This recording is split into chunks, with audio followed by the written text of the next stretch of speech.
Really happy I got such a good turnout this morning. My name's Joel Langill. In the social front, I'm known as SCADA Hacker. I joined the AECOM team in 2016 to help establish a stronger presence and understanding within the industrial control system /SCADA / building automation domain, and how we actually start to take industry experience in terms of deploying and building these systems and moving it now into the 21st century and securing them. Before AECOM, I spent about 30 years putting in a significant portion of the world's third world infrastructure around automation. So building power plants in countries that had limited power generating capability, putting in oil production facilities, oil refining, pulp and paper facilities in countries that had that as a rich target, like in Indonesia. Lots of work in South America and the Middle East. And the idea over those 35 years is that I've come to see some significant patterns. That when you look at this problem kind of the way everybody's trying to do it now, very monolithically, you can overlook some very significant aspects. So what we're going to do today is we're kind of going to talk about the landscape. We'll introduce some ideas around what we have to do in terms of a compliance or regulatory perspective, but more important, how we can augment these to accomplish what we like to refer to as resiliency. Because right now, 100% of what's being required of most people in this room is a regulatory compliance approach to cybersecurity. It does nothing about actually addressing resiliency or creating security resilience.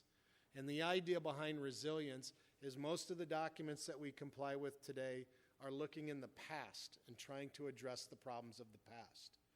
Well, anybody that's been involved in developing these documents knows that they're not something that happen overnight. So they tend to take years to develop and get finally accepted and implemented against. But by then, the landscape, and especially over the past 10 years, the landscape is evolving at a far greater rate than what we could ever put in kind of a compliance or regulatory point of view. So the idea is to start to look at these problems differently. So we'll share some case studies. We'll obviously take a look. Probably one of the best examples is what happened with Experian. And the main reason, Equifax. The main reason here is that the financial industry is one of the most heavily regulated and overseen sector in terms of cyber. And we won't belabor the actual mechanisms that occurred, but when you look at the timeline of this particular event, we all know the consequences. It was significant. It impacted hundreds of millions of people, or 100 million plus. But the idea here is that the vulnerability disclosure to exploit development occurred in less than a day. Now, in some studies, we've actually seen the exact opposite. We have seen the exploit development occur before the vulnerability was disclosed. And probably one of the really good examples of this was my good friend Stuxnet that occurred in 2010. I was actually sitting with some officials from Homeland Security at a conference, and I actually got notification that the exploits were available for one of the 4 0 days that Microsoft hadn't fully disclosed the details of at that time. So sometimes we actually see a negative time period there from actual disclosure where everybody knows about it to when the exploit was truly available. And to me, I will consider the exploit available in a relatively open market. In the case of the Stuxnet vulnerability, that actually was a paid service. It was through the Immunity Canvas platform, not the more open source one we look at kind of considering Metasploit.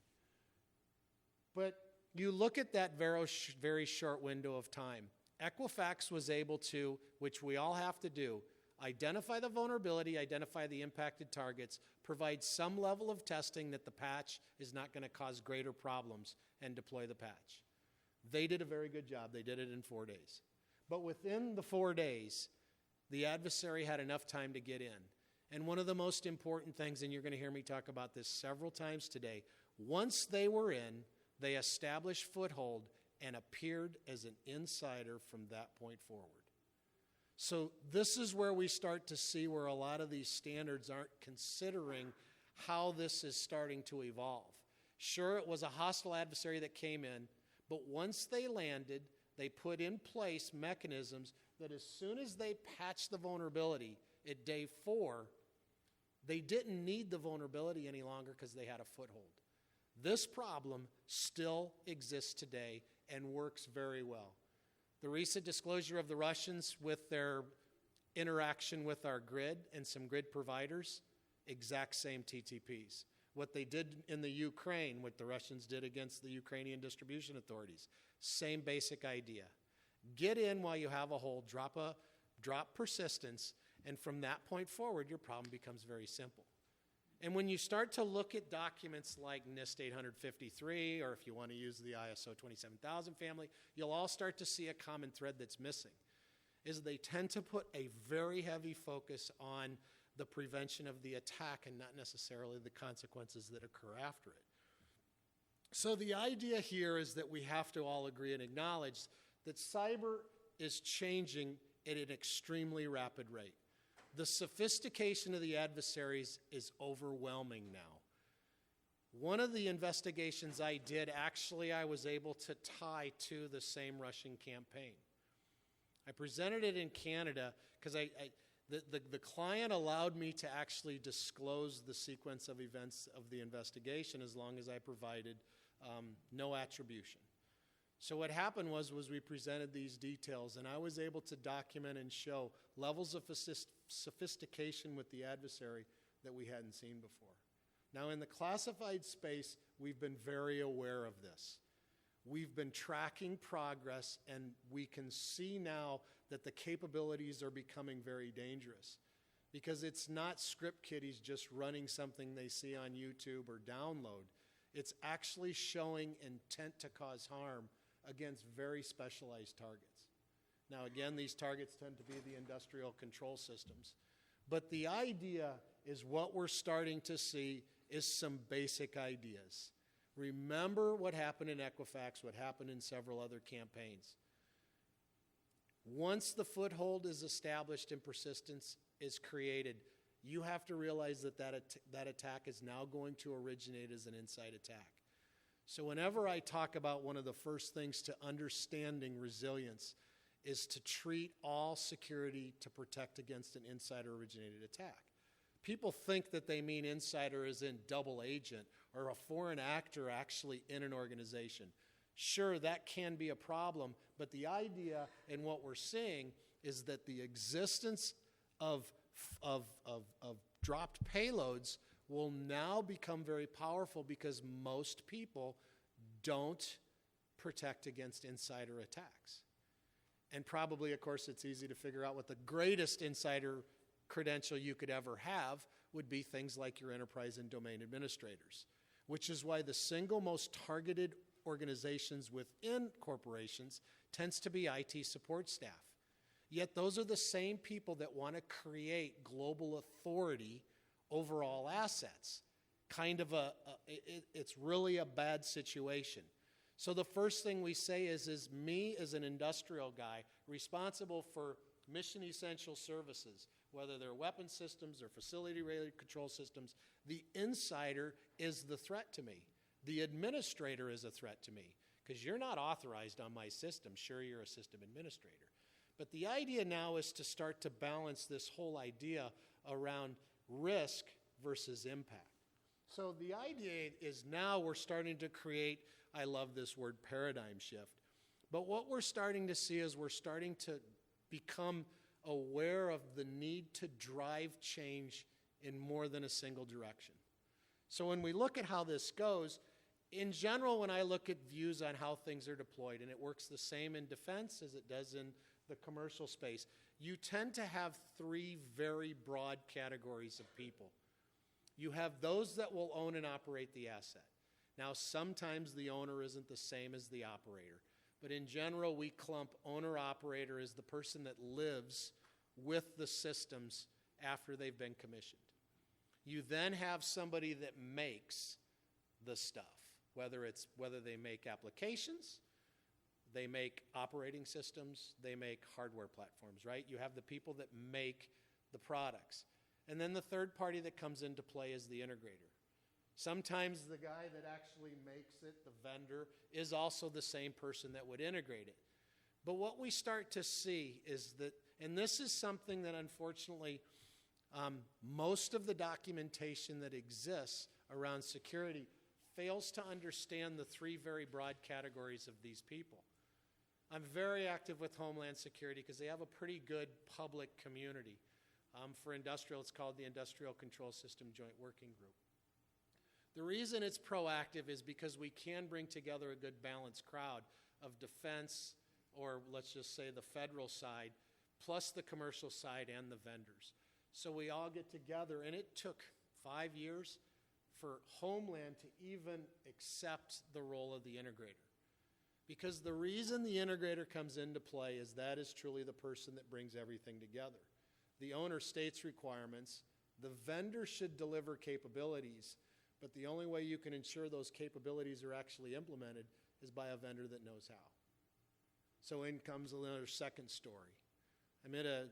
Got called in because of a situation that occurred at a major installation. What was happening was something was occurring that caused their entire power plant to trip because of a network broadcast storm. Okay, so for me, immediately I said, that is the easiest thing in the world to fix. Every switch that I've ever deployed provides that capability to watch for that event and to not allow it to happen. So sure enough, we did some recon, we collected some network traffic, we saw the event, it was a significant event, it lasted only about 400 milliseconds. But the problem was the weakness in the load controllers on the gensets caused them to basically lose communication. When they lose communication, they trip their emergency relays and they shut the generators down. Total darkness at the facility. So they went through 2 rounds of this, and then finally they said, wow, we got to figure out how to prevent this from happening.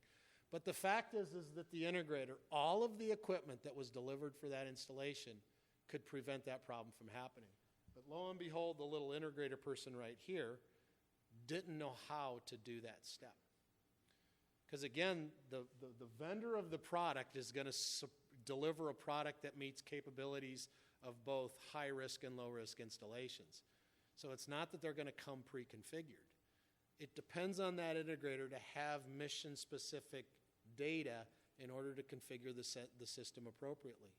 That exact same scenario existed for a major transportation authority. Exactly the same situation, their entire power infrastructure, and you can imagine subways need power, was lacking the ability to protect against simple cyber events that could be originated with somebody with minimal skills and minimal capability. You could put it on a Raspberry Pi box, introduce it into these facilities easily. Now again, getting into a military installation is a little bit different, but getting into a transportation system is very simple. So yesterday we had the median, and the one example I gave is you don't want to get this thing too complex if it's going to go on the local ABC affiliate. So I explained, imagine a transportation network. Every intersection you come to, you notice a junction box over on the side. There's active networks in there that are controlling the traffic management system. Most cities of any significant size, that's completely networked together. Yet you look at the physical security around those boxes, and again, doing it between 8 and 5 during the day might be a little bit obvious, but going in and doing it at 3 o'clock in the morning, wide open. Once you're in, you would have full access to the entire infrastructure of the city's traffic system. Some cities we found actually, because they're city officials, some of those networks are even converged against things like public schools and libraries. And you're like, wow, but they never thought about it. It's like, who would hack a traffic system? Well, it's pretty easy. The first person I would think would want to hack a traffic system would want to be somebody that could organize a getaway. So typically think something like a bank robbery or so on. But the idea here is to understand that when we look at these systems, we have 3 players that are all equal, and they're all equally important. And that's when we start to look at this idea behind resiliency, we find the importance of these 3 parties. So in the project engineering and project deployment world, we came up with this V model now quite a while back, which really showed how all these people come together. And the idea is the V is because we start at the top where the end user, whether it's the Army, the Navy, or a utility in the Augusta area, they obviously want to build something, so they create end requirements. And the idea with these end requirements is then you hire an integrator, they develop functional requirements, then they start to procure equipment against specific design specification, and then as we go up the other hill, we start to actually test against those. Now the idea here is how we can overlay the cyber aspect of a project lifecycle. This is something that's become very new. And the companies like AECOM are pushing more design at day zero than trying to bolt design on later. So the little example of the utility that I saw some pretty active aggression from an overseas adversary, the solution, we had labor, so on and so forth. Let's call it $50,000. If they would have done it day one, it was $1,000. Right? The product exists. It's easy to deploy, easy to configure, not a big deal. But the fact is to go in and clean up the mess, which we usually have to do. You start to see why it's important. So the idea here is to start to incorporate cyber functional requirements when you actually do system commissioning. Me being a vendor, I worked with Honeywell for just under 18 years. They hate this idea because their last milestone payment is on acceptance prior to shipment.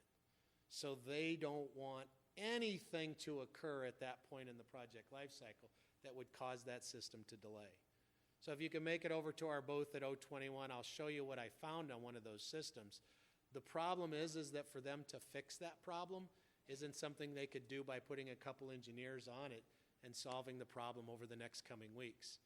One vendor where I found a problem with their controller took just under 2 years to fix. So imagine if you had a massive shipment that's now on hold because of this significant vulnerability that's going to take 2 years to fix. So the idea now is to kind of take all this information that we have. Whether there's some really good DoD documents, and of course talking to this audience, you're aware of them. When I talk in the commercial sector, they never read DoD documents because they don't think they relate to them. But it's this mindset of creating an idea that in a cyber campaign, we have how they're going to attack you, but more important to everybody in here, why would they want to attack us? And what we see is when we attend conference after conference after conference, everybody seems to want to focus right here on vulnerabilities. If we can get rid of all the vulnerabilities, we will have secure systems. And sometimes some of these people are very senior in policy in DC, and it's hard to not laugh because you solve 100% of the world's vulnerabilities today, somebody's going to find new ones tomorrow. And any of the old timers that were around when Windows NT was introduced, Windows NT was the blessing of all operating systems. Boy, it had the endorsement. It met all the intent of the Orange Book standard by Department of Defense. At that time, it was the bomb. Today, you look back at it, and it's a joke. So who's to say that anything that we would do today is not going to be a joke in 5 years? There's a lot more researchers spending a lot more time trying to find flaws in everything, coupled with a lot more people are sharing open source libraries, so even code development bases is out there. So the idea now is to start to move away from vulnerabilities and to try to take this from backwards. This is where the RMF process does a very good job, is we start with understanding what our systems do and how they impact critical functions and services within an organization. And from there we go backwards in order to understand how different attack scenarios would introduce risk to compromise that mission. That absolutely is so spot on. The thing is now is once we find this, how we start to solve this problem. We tried to use this approach with a commercial client. The problem with them is they were never able to truly do prioritization of their essential services. So they would say they're all important. And our answer is, if they're all important, they're all equal. If they're all equal, they're no longer important. So if you have 10 systems and you have 10 problems, you have to be able to solve one first. So they lack the ability to truly prioritize it. So the idea here is to really focus on the end and work our way back. Because what we really want to do is we want to map threats to end results. And that's now where sometimes again, depending on where we're at in our maturity model, especially when it comes to system design, we don't see that. And again, remember, we're kind of trying to figure out how to fill in gaps. We're not going to change the documents that are out that we have to follow. We're not going to deviate from the process to obtain ATO. The idea is to figure out how we can actually address some of these problems, like that base where an integrator supplied a system and we had these big problems. This becomes a significant issue. And this is where we're really, really starting to move kind of the value-added approach. Because to be honest, it doesn't cost any more money. It's just where you apply those resources. Do you apply them up front or do you apply them in the end? Now, in a DoD space, we would call that mission assurance. In a commercial space, we tend to call it operational integrity. The idea is that the system really doesn't mean anything to anyone. It's what the system's doing. If the system's making cars is the most important thing. And the idea here is to protect the making of cars. That's a whole nother story, which is kind of funny because you talk about bad security, you ought to take a look at some of these car plants. So in comes our DoD scenario. So I sat on a panel with Mr. Garcia last fall, and he comes right out of the gate saying that ICS is not IT. And I'm like, in my response to him, then why are there no real guidances that actually tell you how to solve these problems? You're trying to solve industrial security, industrial control problems with information security tools. They don't work. So story number 4. Stuxnet 2010, I get a weird email from an engineer from an oil refinery in Iran. He's a little confused because there was a lot of secondary effects of that. It actually impacted a lot of facilities. I actually was doing work, one customer that never actually disclosed that they were hit. So the number of 21 systems were actually hit that met very close profiles is actually an understated number. He calls me and he says, can you recommend antivirus software for our Siemens controller? So you initially laugh and go, we all know there's no antivirus software that you could put on a Siemens controller. But you don't laugh, you actually say that's one of the smartest questions I've ever been asked. He knew where the problem lied, yet no one had an answer of how to solve that problem. So that's the idea here, in that the tool set that people have, they're trying to let, I don't want to use a vendor's name, oh, there's a couple here like the C company or the J company, to try to solve industrial security problems, yet their products really don't align well with how we actually have to deal in an industrial security world. So for instance, I use the Siemens example in Iran. One thing I always have trouble explaining to a lot of the pure IT professionals is that a lot of these control systems do not talk TCP/IP. They use Ethernet, but most of the real critical controls are actually only running on layer 2. Because they're so time dependent and they're synchronous and they're very real time, they tend to remove the upper stack. So they're talking Ethernet, they're not talking TCP or UDP, and they're not using IP, right? So now, how do you guys propose solving that particular problem? So here's an example of some of the guidance. Now, the good thing is this guidance is from Homeland. It's not from any of the DoD publications. But they actually recently updated their guidance on how to segment networks. So, and I presented this in the director. So the NKICS, the group that I tend to work with the most, I actually look at his architecture and I go, you're kind of flawed in how you do this, because what you do, these are meant to be little pots of gold.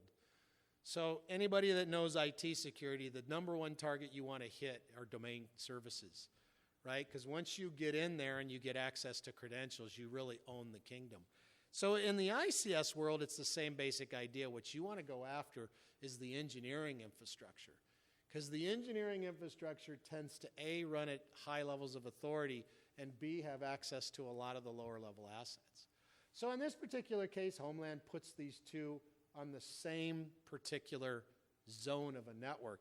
This was actually a document that they published that focused on, and I'll let you see the reference. So this is one that actually focused on their initial indication of information from the Ukraine incident. So they did do a little update. That's an amber document. Let me go back. So they did come up with this updated one. And again, I talked to the director and I said, you still are missing a very significant point. Is that, remember now, most people don't know how to deal with an inside attack.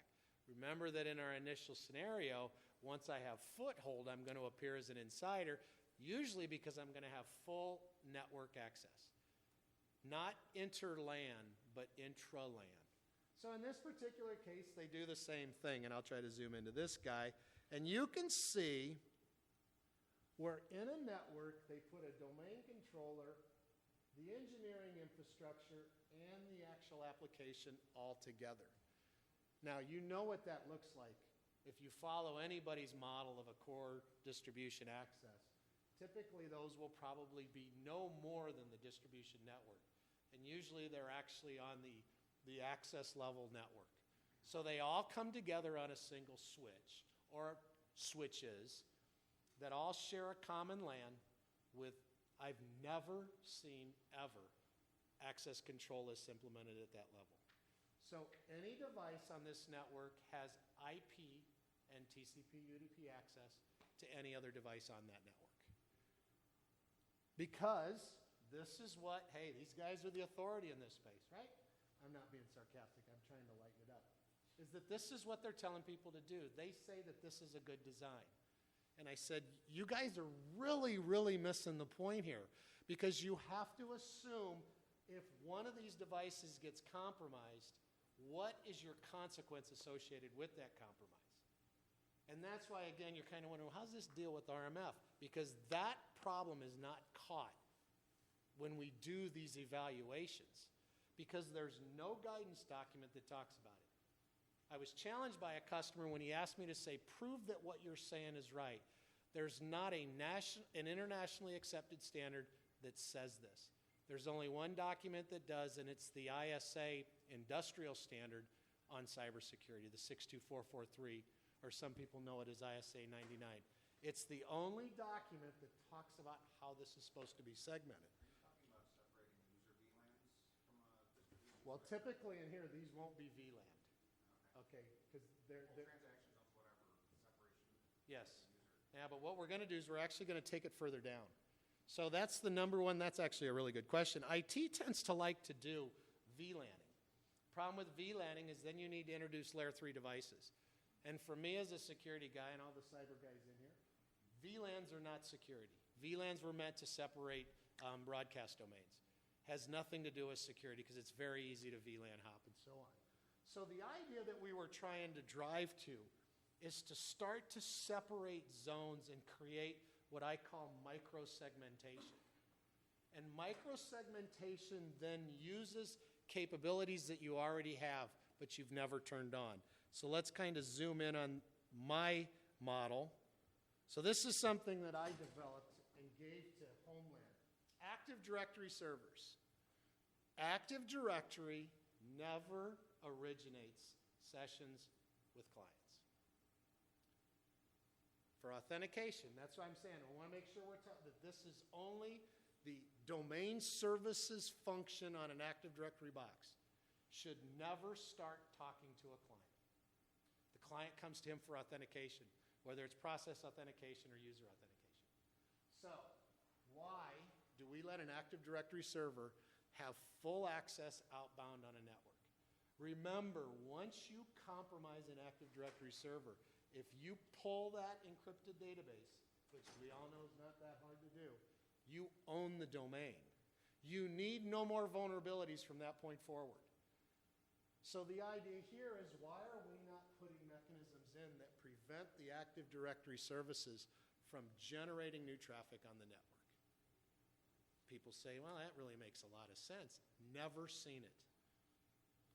So when we look and we take all these attacks, all these campaigns, that would have prevented the attack from propagating.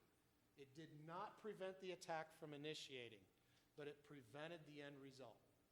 It would have worked on Equifax. They compromised web services, and because those web services had no outbound protection, they were allowed to move laterally. Nobody thinks about lateral movement because this is post-compromised defenses. So you do the same thing here, engineering workstations. Engineering workstations only are going to send things out. They're going to originate. There's no reason for anything to come into an engineering workstation. Yet guess what? If I compromised our good friend up here, Active Directory, the first, let me see, oh, I can't do the highlight while it's zoomed in. I take the Active Directory box up here in the top left. The first thing I'm going to want to do is figure out where my engineering resources are and launch an outbound attack coming inbound to own this guy. Because the information that's on here is very different than the information up here. There's probably no applications on this one. This one possesses applications, documentation, and everything I need to control this real world. So we start to see this and we say, why is this still not showing up? Why is this level of microsegmentation not being introduced? And I still, in every report, got a standard paragraph.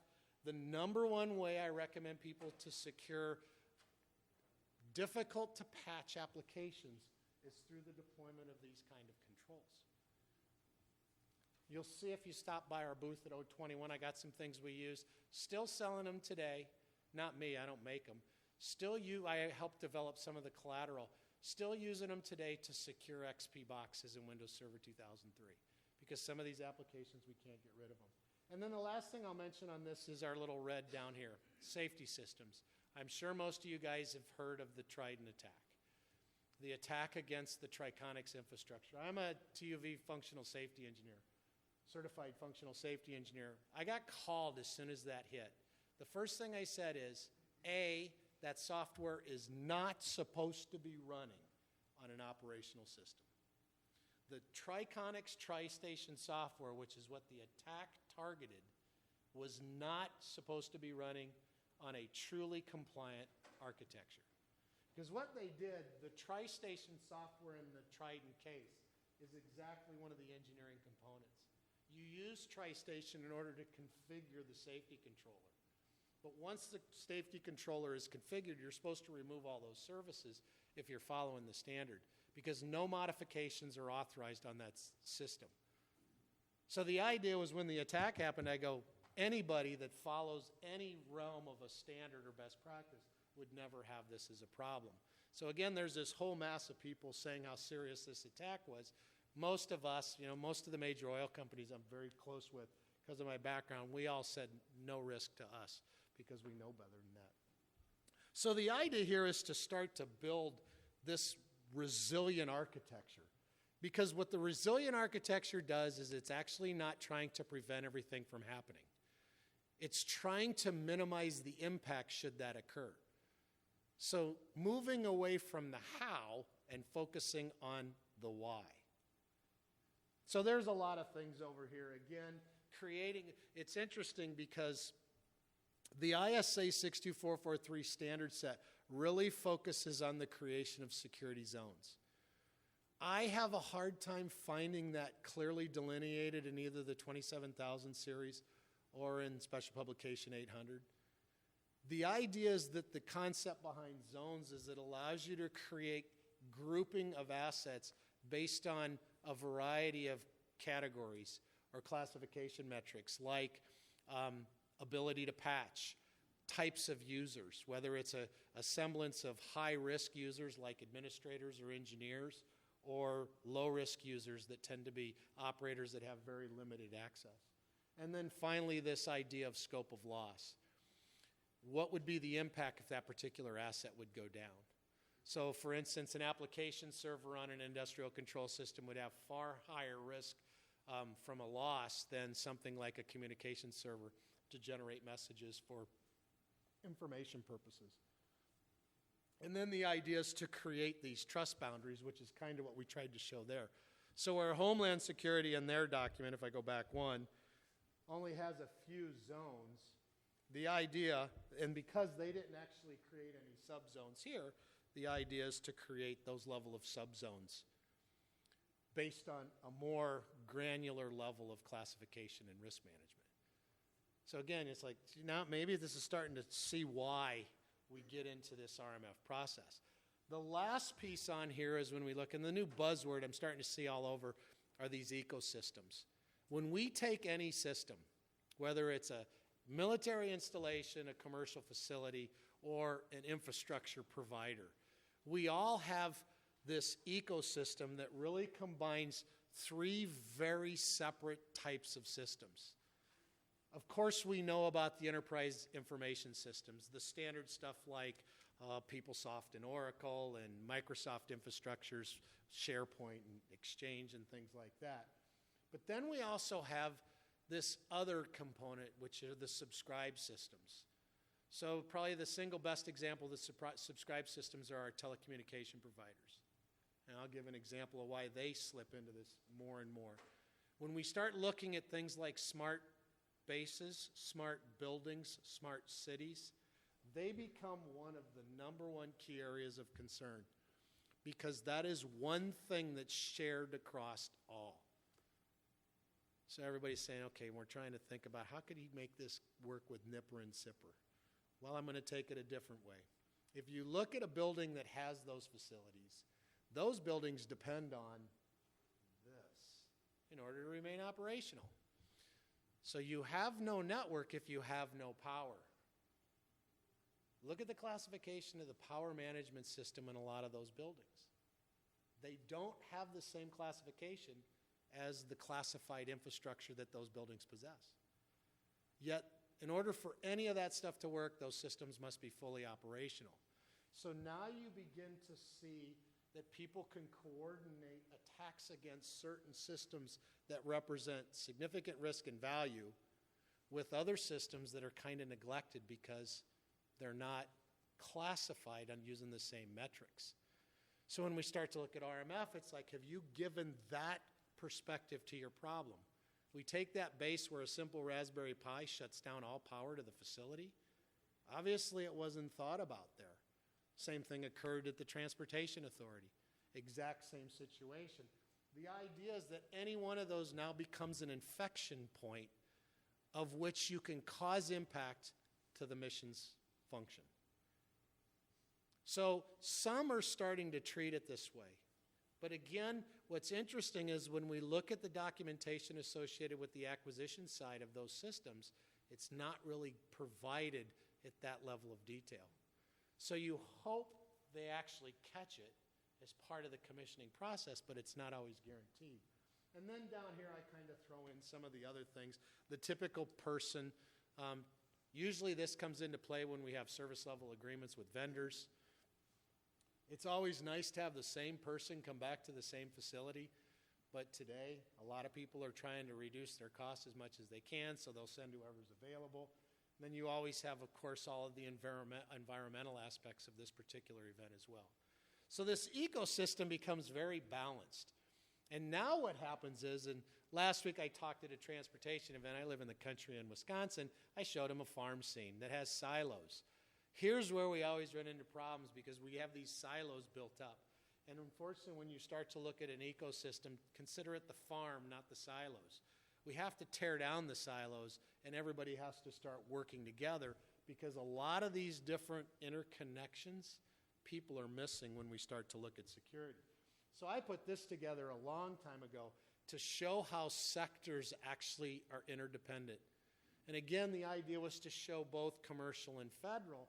So when we get up here and look at the government and the military, defense, are so dependent on private industry for so much of their mission function, right? Transportation, getting weaponry from point A to point B, getting personnel from point A to point B, the ability to supply fuel. I mean, I learned this when I was a young engineer. We were planning an outage at our refinery down in Texas, right when Desert Shield 91 started.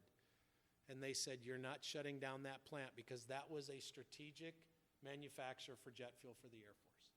Whoever would have thought that? But the idea is that they're so tightly, and you would have thought jet fuel's jet fuel, right? Can't you just buy it from the refinery a half a mile away? No. So this interdependency starts to introduce this, again, focusing not on the how, but on the why. And when we start to look at coordinated attacks against society, I'll just say society now rather than critical infrastructure. Critical infrastructure is one piece of society, right? So you start to look at how this works, and that's what's really cool. I encourage you guys, if you're not familiar with what took place in Houston 3 weeks ago, AECOM was working with the Army Cyber Institute at West Point, and they did this exercise, a coordinated multi-sector cyber physical attack called Jackful Tag. This was Jackful Tag version 2. Version 1 took place in New York. And the idea was to show how an adversary would use all weapons, both natural and man-made. So a hurricane hits the town, the hurricane stresses the infrastructure. That opens up opportunities for certain cyber attacks to take place. They leverage that against some physical attacks, against things like healthcare, emergency services, so on and so forth. So you kind of see that. Now everybody says, is that stretching? I go, no. Hurricanes are a significant natural event that give you some time. And I'm sure you all saw the news today. There's a hurricane brewing in a place where hurricanes don't normally happen. And they've got days' notice, right? So you look at what's going to happen over there and the potential for that to stress infrastructure, causing weaknesses for our facilities over there. So this was actually a good exercise as we start to do these risk maps. What it does is it becomes a very complex mind map where you start to see everybody's interdependencies. Okay, doing good on time. I'm going to try to wrap this up. So as we start to look at where we're seeing how to improve this process, the idea still is that the risk management framework was developed to create consistency. So the process was very structured. It was intended to be very repeatable, but the problem is to make something consistent, you tend to have to create a lot of commonality. So the idea is that it still focuses more on meeting specific requirements than it does solving specific problems. Okay? So the idea is, again, it's not 100% right now. Of course, we're hoping that it's getting to all of the essential services. But the idea is to try to figure out now using other processes. So that's why I kind of like what NIST did with their cybersecurity framework. Now, it's funny because we talk, it's not a standard, it's a framework. The reason I like frameworks is you can put any standard you want underneath it. So one thing that I like is I'm very, very biased to what the Australian Defense Signals Directorate developed. I think they have one of the best security guidances in the world that really looks at this more holistically. But the idea is I can take their document and slide it underneath the cybersecurity framework. So that gives us a security component. Then the idea is to take a look at how we make this more two-dimensional. So one of the things that we do when we consult and when we do these services is to offer this two-dimensional approach. When you take standards, think about that PLC that needed antivirus software. When you go down a standard, it says you must provide malware protection mechanisms. So somebody looks and says, yes, you've got this installation, you got McAfee here, you're running EPO, I see it on your endpoints, comply.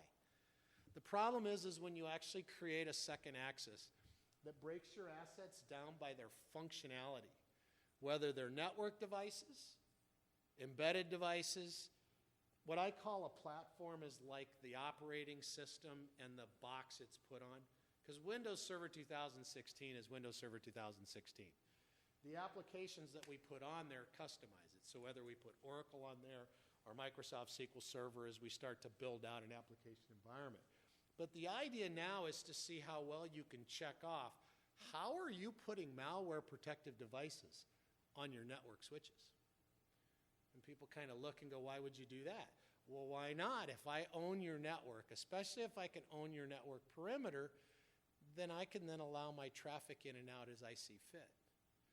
So what we find is when we look at these by themselves and we try to say, how can we improve on something that's very entrenched? It's to start to add this second axis that says, okay, what are we doing to secure our firewalls and switches? And that's why I laugh. A lot of the patch management solutions, they do a great job of patching common applications in Windows platforms. But when it says, how are you going to patch by Cisco switches? How are you going to patch by Juniper firewall? None of them have those capabilities. Well, most of them don't have those capabilities because they're focusing on that one box that they think's easy. So I kind of built a picture up against that. I'm going to kind of move up, and then I'm going to come back. The idea here is that when we look at hierarchical, physical, cyber type architectures, you usually have something at the very top, which would be the enterprise. And then as we move down to the bottom, you have all these things that become very difficult to configure and secure. So the idea here is that most people think the top's the low-hanging fruit. But when we look at it from a risk management perspective, the stuff on the top is actually relatively easy to secure, but also at the same time represents very low operational risk to the function. Where if we go down to the bottom, the embedded devices that are controlling onboard equipment on subs and ships or controlling facilities for generating power, these, on the other hand, are very difficult to secure, yet represent very significant risk. So the idea now is, how do we solve this problem? So I'm going to go back a couple because I'm watching my time here. We'll talk about this scenario in a minute. Was to create this approach of redefining defense-in-depth. Most people, when they read the defense-in-depth model, they kind of show that onion diagram where they have physical security, and then they have perimeter security. And you work your way down until you get to the middle, which tends to usually be your applications or your kernel. The idea here is throw that out. Defense in depth should mean that if you have a control that you depend on, what control do you have in place in case that fails? So if your number one protection mechanism to secure the perimeter of your network is a firewall, what do you have in place to secure your internal networks in the event that firewall is compromised? And what happens is people kind of go, we didn't think of it that way, right? So I'm doing some work on an active contract, and I'm inside the DMZ, and I collect network traffic, and I'm like, why are known hostile IP addresses allowed in this network? The fact that they're in means that they know where they're at, and you've let them in. So now what they're doing is they're slowly whittling away at the next level of protection. And to prevent that from occurring is easy. It's easy. Actually, it's even free. But to prevent those people from coming in, they're not, because they never viewed it that way. So the idea here is to always think about what you have as a second defense in case your primary control fails. So the way I like to look at it is I still like the 7-layer model. I like to offer security across all levels of that model. We'll clump 5, 6, and 7 into one. Let's just call those three together the application. So the idea is to provide application level control, to provide protocol control, so where we're at on our transports, networking control, so where we're at on our IPs, and most importantly, flow control. And I mean, that flow control, perfect example in the SIPR NIPR world, right? So here, one thing that when I carry my big box, I always bring data diodes with me to show people how easy it is to do flow control. But the idea here when we start to look at this defense in depth is to start to realize that you have to understand your first level of defense is preventing the attack from occurring in the first place. The second level should be, how do you manage the consequences should that occur? So the idea here is we're kind of watching what happened on this network where people have come in. What are you doing to secure it after they're in? Now for me, I said we got a problem, but the idea is it's a matter of time. So what we built out was this neat little attack scenario. And unfortunately, with an hour, it's really tough to actually work through one of these. I do have some, I didn't think I'd get this many people. I do have some handouts that kind of walk through this process. But the idea is let's take this multiple level architecture. All of this data was based on field collected data. So it represents a fairly realistic scenario. So imagine a network where you have a firewall protecting your corporation from the internet. Now, one thing is on this firewall is I created an outrageously secure firewall. It only allows 3 ports out, 80, 443, and 53. Nothing else. Where, unfortunately, believe it or not, most corporate firewalls blacklist outbound traffic. They don't whitelist it. So what they do is they tend to block known bad rather than allow the few goods. So then once we're in there, we've got this office computer. IT takes care of this office computer, makes sure that it's patched on a moment's notice when vulnerabilities are disclosed, has a great infrastructure around it. All of the data coming in has to go through their external filters. So they do all kinds of filtering and processing on inbound traffic so that they know files that are downloaded are actually clean and healthy and everything else. But they got this industrial control system on the inside. Now again, we're doing a best practice here. So separate firewall. Some IT organizations want to put it all in the same firewall. We say that's bad because they represent different risk zones, completely different risk zones. So if you have one firewall and that one firewall is compromised, you've compromised your entire facility.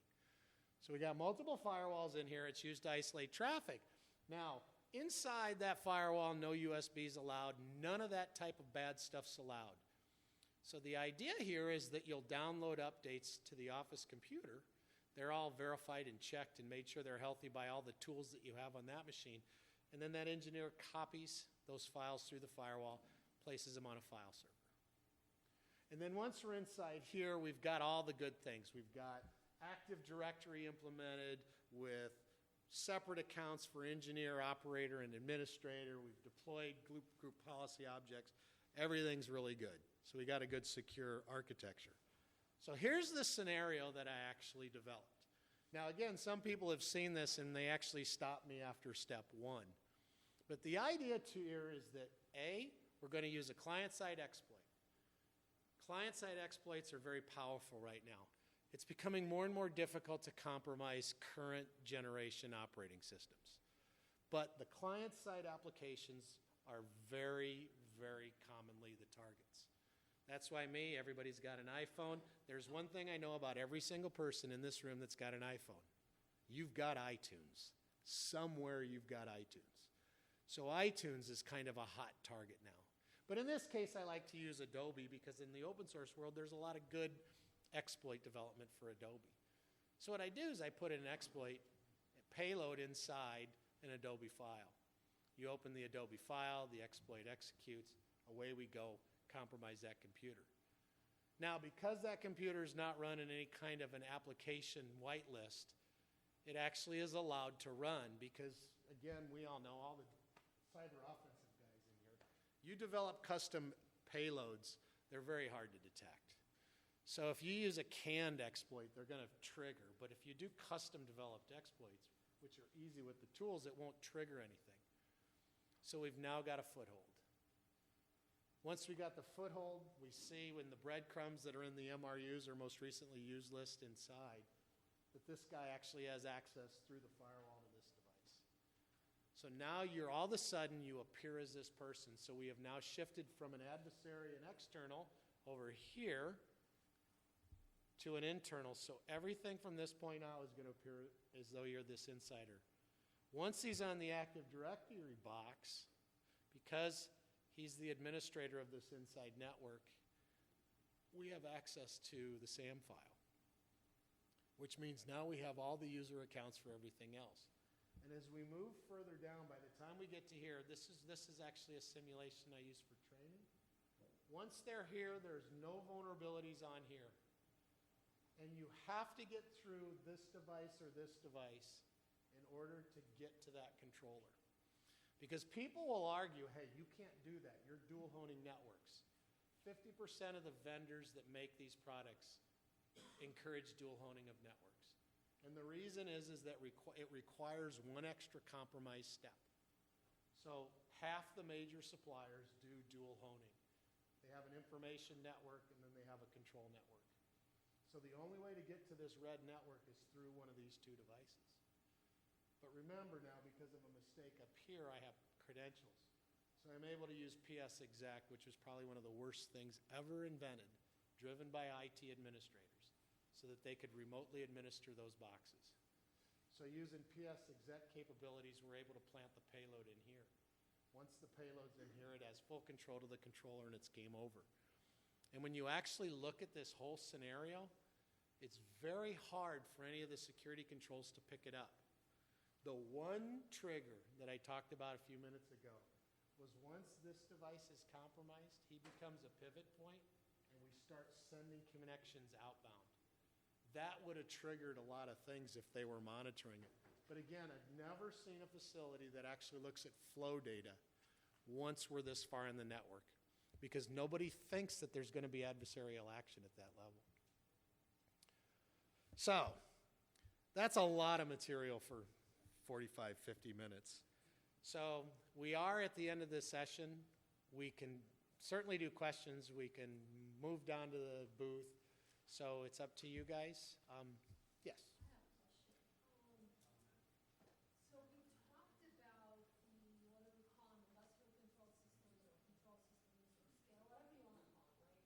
So we're struggling within the Army. I work in the Army CIOG space, and I work with the RMF, and we're working with the guidance on control systems. And what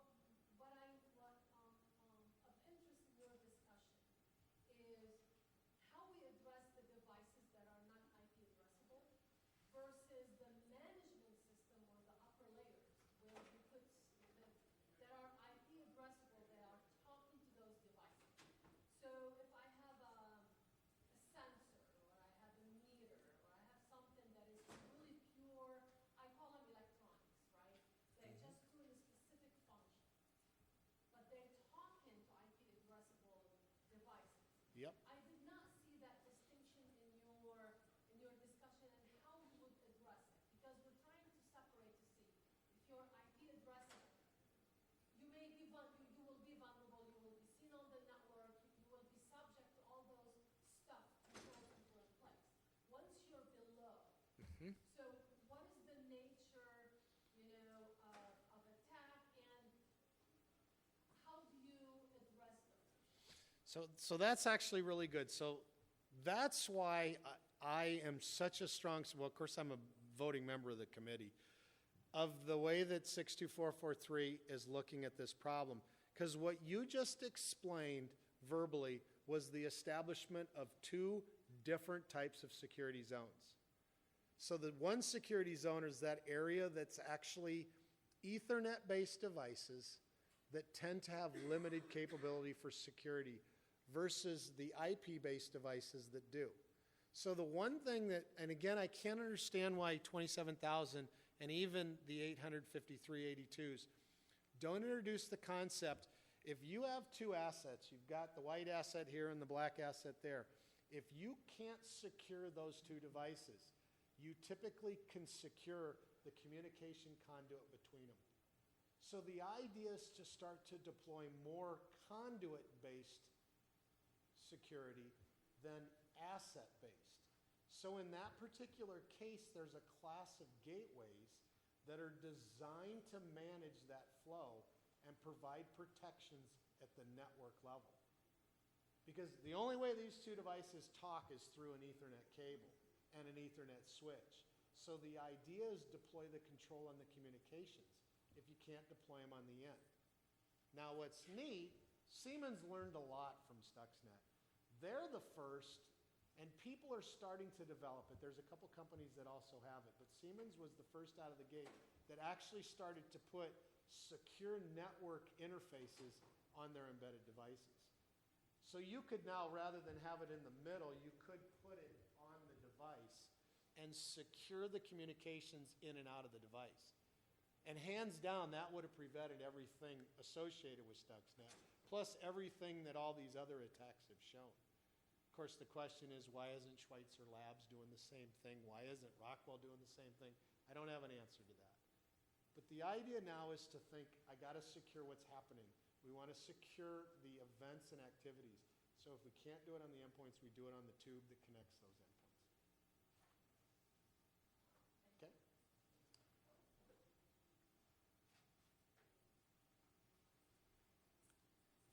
guys are tough. So, given the uniqueness of ICS, has there been any talk about having ICS-focused security operations centers separate from IT?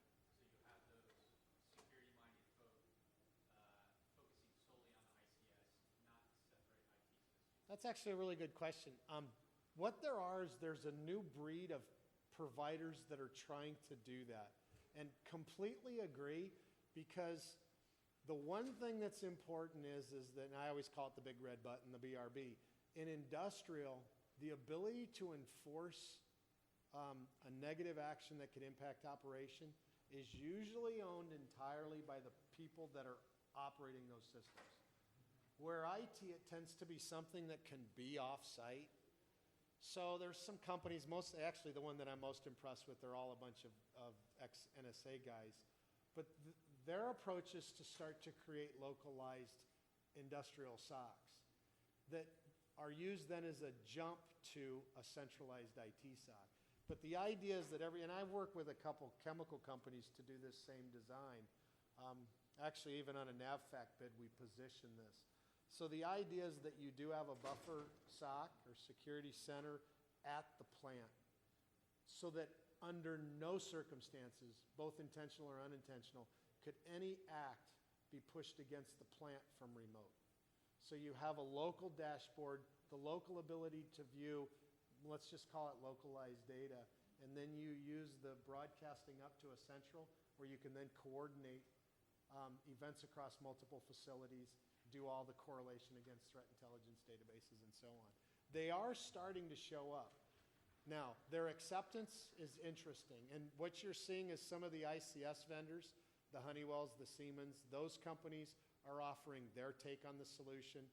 Independents, like Dragos is a fairly new startup, they're offering their approach, and then you've always going to have the people that have been doing it, the Leidos and all of those that are coming in it from their direction as well. I'm in favor of making it local, because in an operational world, those people that make operational decisions really need to have all the information. I had got into a discussion once with a consultant from one of the big firms, and he was talking about how this particular client, who I actually worked for a long time, was going to allow them to do remote patching of embedded devices. And I said, you're absolutely crazy. I couldn't do anything unless I could touch the device. If I had to update this device, I had to be able to touch it. Because they wanted to make sure that if anything happened, I was there to provide immediate action and remediation. They would never let a vital controller be updated from 1,000 miles away or 100 miles away. Good question, thank you. I'm here over at 021, which is right out of the main plenary door. So if you want to come over and chat, see some of those gateways that I brought with me? Thank you. Thank you.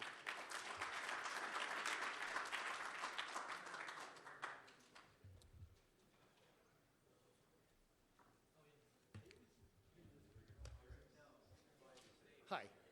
How can we reach you for a discussion about ideas and things to look at? Where are you? I work in the Army CIOGs, like I'm a civilian. Are you in Huntsville Center? No, I am in Fort Belvoir.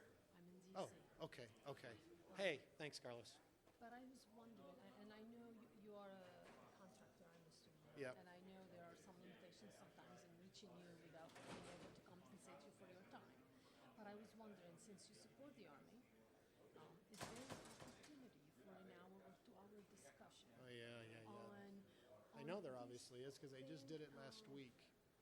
Last week I was at Transcom, so. Okay, I mean, and maybe a telecom if you're not in the area, maybe Yeah, I do. So, you know what I'm saying? It's just, can you, or if you have a card, actually, I'll write your name down so that I can make a note.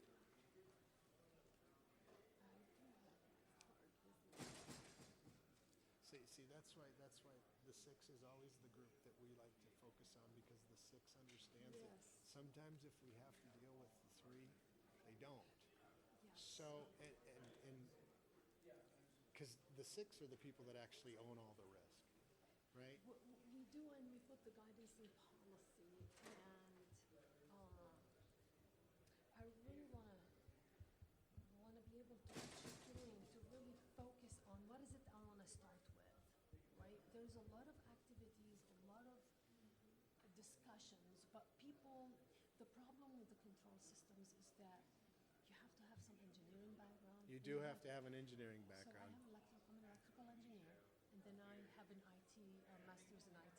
So I am mentally able to understand the electronic side of it, and then now the IT side of it. And it is difficult for people who do IT to say, what is it I'm working with, right? You're so right, and that's exactly how I presented it to Homeland when we were doing these workforce Okay. plans. Is that trust me, it is easier to teach an engineer security than it is to teach IT security people engineering. And you've got to understand what this stuff is doing in order to secure it. So I Exactly. completely agree.